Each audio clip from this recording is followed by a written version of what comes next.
इयत्ता 10वी प्रकरण 5 निर्देशक भूमिती त्याच्यातला आपण 5वं गणित बघत आहोत। आपल्याला AB हा रेषाखंड दिलाय आणि त्याच्यावर आपल्याला P हा बिंदू दिलाय। P हा बिंदू AB ला एका गुणोत्तरामध्ये छेदतो म्हणजे m:n मध्ये छेदतो। ते आपल्याला m:n सुद्धा काढायचं आहे। P चा x निर्देशक k y निर्देशक 7 आहे म्हणून x निर्देशक म्हणजे k ची पण किंमत आपल्याला काढायची आहे। पक्ष ज्या दिलेल्या गोष्टी आहेत त्या पहिले लिहून घेऊ।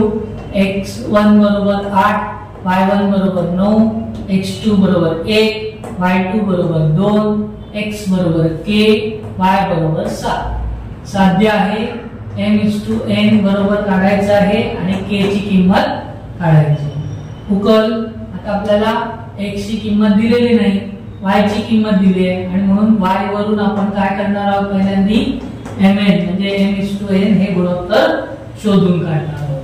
म्हणून y बरोबर सूत्र आहे आपलं my2 अधिक my1 छेद m अधिक n। म्हणून 7 बरोबर m गुणिले 2 अधिक n गुणिले 9 छेद m अधिक 7।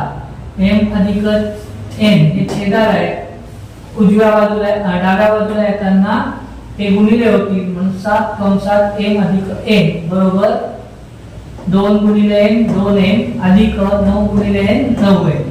7 ने m ला गुणलं 7m, 7 ने n ला गुणलं अधिक 7m बरोबर 2m अधिक 9m। n आहेत ते आपण डाव्या बाजूला घेऊन जाऊ, n 7n ते उजव्या बाजूला घेऊन जाऊ। जेव्हा डाव्या बाजूकडून उजव्या बाजूकडे किंवा उजव्या बाजूकडून डाव्या बाजूकडे जातो तेव्हा त्यांची चिन्ह बदलतात। 2m आपण हे उजव्या बाजूकडून डाव्या बाजूकडे येताना 7m वजा 2m आणि अधिक 7m हे उजव्या बाजूकडे जाताना 9m वजा 7m। 7m मधनं 2m गेले उरले 5m, 9m मधनं 2m घेतलेले वजा केले 2m।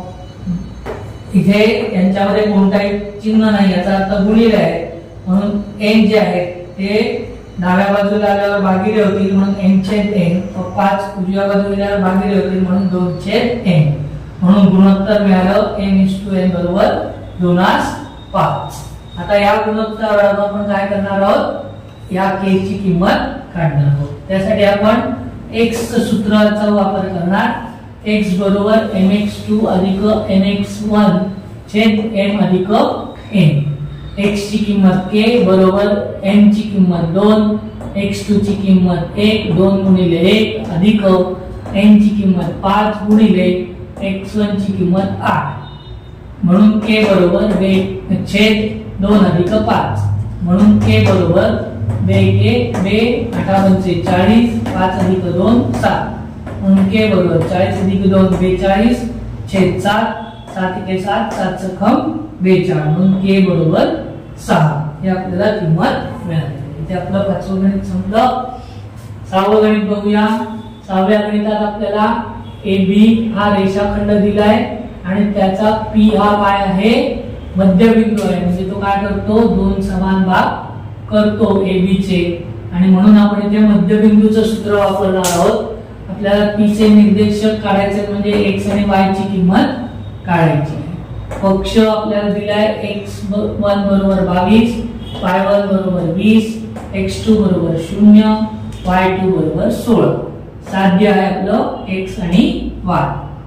x बरोबर x1 मध्यबिंदूचं सूत्र x बरोबर x1 अधिक x2 छेद 2 म्हणून x बरोबर 22 अधिक 0 छेद 2 22 अधिक 0 22 छेद 2 2 ने 22 ला वाढलं उत्तराला 11 म्हणून x बरोबर 11।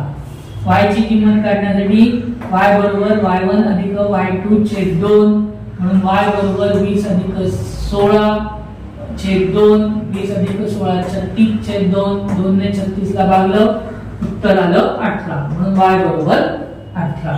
आता कंसात x आणि y ची किंमत 11 आणि